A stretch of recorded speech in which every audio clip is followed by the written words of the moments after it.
कहानी की शुरुआत होती है कि सुहाने दिन से जो प्लेन IF-2 नाम की फ्लाइट शहर से लंदन जा रही थी, इसके पायलट थे विलियम और डैनियल। पहले तो सब कुछ ठीक था, पर अचानक कुछ देर बाद फ्लाइट की मशीन में थोड़ी गड़बड़ी शुरू हो गई। कैप्टन विलियम ने ग्राउंड कंट्रोल से बात करके मदद मांगी, पर उन्होंने बताया कि आसमान एकदम साफ है, इसीलिए उन्हें आराम से आगे बढ़ते रहना चाहिए। ये सुनकर पायलट ने चैन की सांस ली, मगर ये सिर्फ कुछ पलों के लिए ही था, क्योंकि अचानक से उन्हें बहुत बड़ा बवंडर अपनी ओर आता हुआ दिखाई दिया। जब उन्होंने ग्राउंड कंट्रोल से बात की तो उन्होंने कहा कि बवंडर 5 सेकंड पहले तो था ही नहीं, अब उनके पास इस बवंडर को पार करके आगे निकलने के अलावा और कोई चारा नहीं था। इसीलिए विलियम ने पैसेंजर से कहा कि प्लेन में जबरदस्त एम्बुलेंस होने वाली है, तो सभी अपनी अपनी कुर्सियों पर सीट बेल्ट अच्छे से बांधकर बैठ जाए। जैसे ही उनका प्लेन बवंडर में घुसा तो प्लेन बहुत जोरों से हिलने लगा और अचानक चारों ओर से आसमान जगमगाने लगा है। कुछ ही पलों में तूफान पीछे छूट गया और सब कुछ एकदम ठीक हो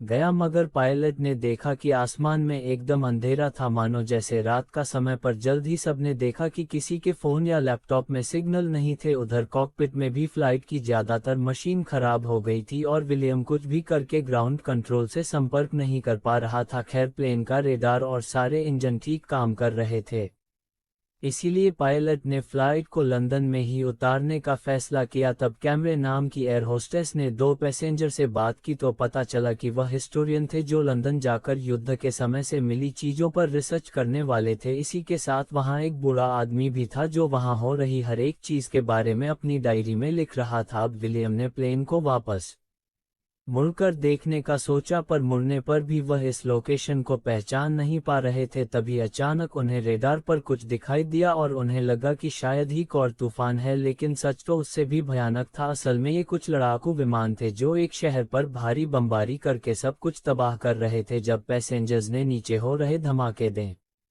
देखे तो सभी काफी डर गए। साथ ही हिस्टोरियन ने कुछ ऐसी चीजें नोटिस की जो काफी संगीन थी। इधर पायलट्स को कुछ समझ नहीं आ रहा था कि अचानक कुछ लड़ाकू विमानों ने उनका प्लेन घेर लिया। फोन पर हमला करने ही वाले थे कि पायलट रेडार की मदद से तुरंत वहां से प्लेन मोड़कर लड़ाकू विमानों से दूर ले गए। अंदर सभी पैसेंजर्स की घबराहट बढ़ती जा रही थी, इसलिए कैमरन ने उन्हें जैसे तैसे शांत करने की कोशिश की। इधर विलियम बार बार ग्राउंड कंट्रोल से बात करने की कोशिश कर रहा था, मगर कोई फायदा नहीं हुआ। तो उसने प्लेन को थोड़ा नीचे ले जाने का फैसला किया, जिससे पता चल सके कि इस वक्त वह है का। पहले तो डैनियल ने उसे रोका, क्योंकि उन पर फिर से हमला हो सकता था, पर विलियम ने कहा कि भाई कितनी देर तक उड़ेंगे, फ्यूल भी तो खत्म होने वाला है। उस वक्त उन्हें हिस्टोरियन ने कैमरन से कहा कि शायद वह कुछ जानते हैं, इसीलिए कैमरे से पायलट के पास ले आई, लेकिन पीछे से माइकल नाम के एक पैसेंजर नहीं उनकी सारी बातें सुन ली। हिस्टोरियन ने पायलट्स को बताया कि जो लड़ाकू विमान उन्होंने भी देखे वह 19 पार्टी भाई के बाद बनाए ही नहीं गए, दरअसल फाइटर जेट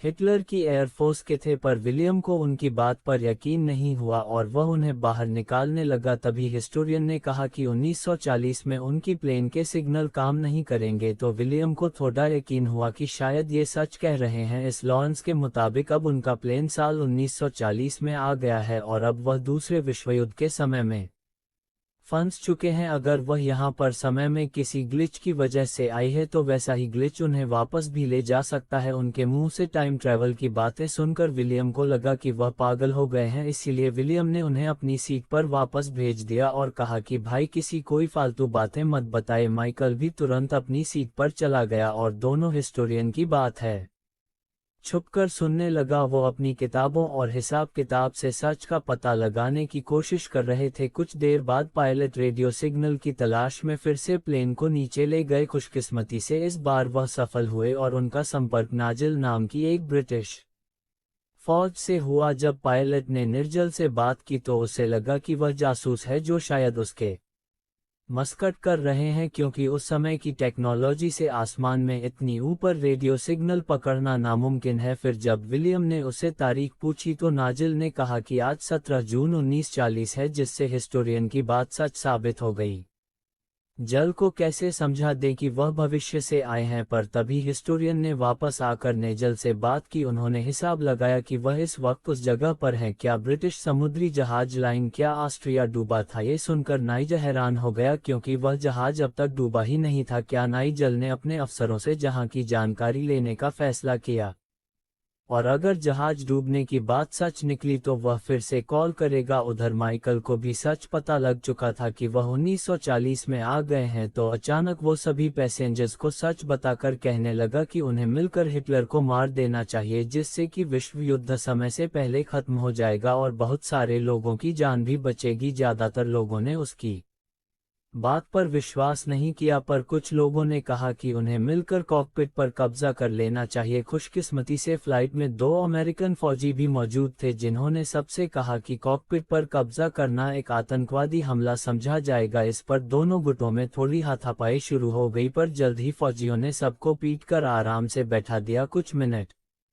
बाद नहीं पायलट से संपर्क करके कहा कि लाइन के लिए जहाज वाली बात सच निकली, और इस जानकारी की बदौलत वह काफी लोगों को जिंदा बचा पाए। अब नाइजर उनके जहाज को लैंड करवाने में मदद करने को तैयार था, और इसके लिए उसे उनकी सही लोकेशन का पता होना चाहिए। मगर सही लोकेशन तो पायलट तक को नहीं पता थी, इसीलिए उन्होंने अपने प्लेन की लाइट जला दी, जिससे ब्रिटिश फौजी उन्हें आसानी से देख सके। लेकिन महिम जर्मन फौजी भी छुपकर उनकी बातें सुन रहे थे, और जल्द ही उनके लड़ाकू विमानों ने प्लेन को फिर से घेर लिया। अब विलियम ने एक बार फिर से लाइट बंद करके अपने प्लेन को इस तरह मोड़ा गोलीबारी से बच जाए, पर जब गोलीबारी बहुत बढ़ गई तो विलियम ने अचानक प्लेन नीचे की ओर गिरा दिया और जमीन से टकराने से थोड़ी देर पहले उसे वापस ऊपर उड़ा दिया। जर्मन प्लेन्स भी उसके पीछे आए, लेकिन उनके पुराने विमान इस प्लेन की बराबरी नहीं कर सके और वह सभी जमीन पर क्रैश हो गए। लेकिन उनमें से 2 अभी भी बचे हुए थे, और मौका देखकर वह कॉकपिट पर गोलियां बरसाने लगे। अचानक डैनियल को गोली लग गई,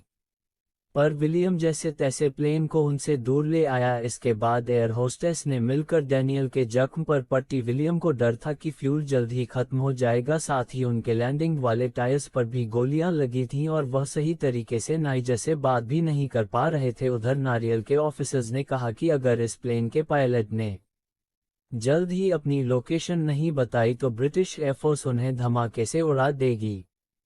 डैनियल को कंट्रोल देकर पैसेंजर से मिलने गया और उसने उन्हें सब कुछ सच बता दिया। उसने कहा कि वह लैंड करने की पूरी कोशिश में जुटे हैं, मगर हमले की वजह से ही लैंडिंग के पहिए खराब हो गई हैं और उन्हें ठीक करने के लिए उन्हें मदद चाहिए। तब 23 और हेक्टर नाम के इंजीनियर्स मदद के लिए आगे आए। विलियम उन्हें प्लेन के आखिरी हिस्से में ले गया।